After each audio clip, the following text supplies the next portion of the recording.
கல்யாணம் ஆகிட்டு வீட்டில் இருக்கீங்களா? உங்களுக்கு இந்த ஸ்டோரி. ஒரு பொண்ணு வந்து புதுசாக கல்யாணம் ஆகி மாமியார் வீட்டுக்கு போகிறாங்க. மாமியார் வீட்டில் வந்து அதிகம் எதிர்பார்த்துருப்பாங்க. ஆனால் எதுவுமே அவங்க அப்பா அம்மாவில் பொண்ணோட அப்பா அம்மாவில் முடிஞ்சதை போட்டு கல்யாணம் பண்ணி கொடுத்து அமைச்சிருப்பாங்க. அந்த மாமியார் வந்து எதனா ஒன்று தொட்டதுக்கெல்லாம் குறை சொல்லிட்டே இருந்திருக்காங்க. இது ஒன்று இதா, இது ஒன்னோடதா, அவங்க இவ்வளோ பணம் செஞ்சாங்க, அவ்வளோ நாங்கள் செஞ்சாங்க, எதனா ஒன்று சொல்லி காமிச்சிட்டே இருந்திருக்காங்க.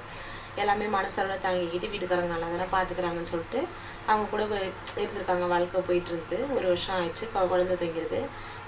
வளகாப்புக்காக அம்மா வீட்டுக்கு போயிட்டு குழந்தை பிறந்து 5 மாதம் கழிச்சு திரும்ப அங்கே போகிறாங்க. அப்பா அம்மா கிட்ட வந்து இந்த பிரச்சனைலாம் சொல்ல, மாமியார் இப்படி பேசுகிறாங்க, எதுவுமே சொல்லலை. சரி விடு, நம்ம அப்பா அம்மா வந்து கஷ்டப்படுவாங்க, நம்ம எதுவும் சொல்லக்கூடாதுன்னு அப்பா அம்மா கிட்ட எல்லாத்தையும் மறைச்சிட்டாங்க. அங்கே போய் திரும்பி வீட்டுக்காரங்கள்ட்ட வந்து இது மாதிரி சொல்லியிருக்காங்க, இந்த மாதிரி அத்தை சும்மா அப்படி பேசுகிறாங்க அப்படின்னு சொல்லியிருக்காங்க. அவர் இல்லை, எங்கள் அம்மா அப்பெல்லாம் பேச மாட்டாங்க அப்படின்னு சொல்லிட்டு நம்ம பொண்டாட்டி வந்து நம்பலை. சரி இருக்கட்டும் போட்டோம் அப்படின்னு சொல்லிட்டு விட்டுட்டாங்க.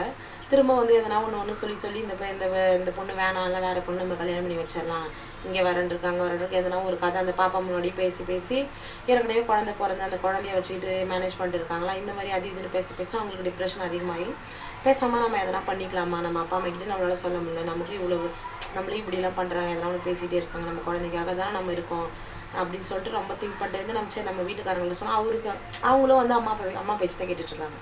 சரி நம்ம என்னதான் பண்ணுறது, நம்ம வாழ்க்கையை முடிச்சுக்கலாமா அப்படின்னு நினச்சிருக்காங்க.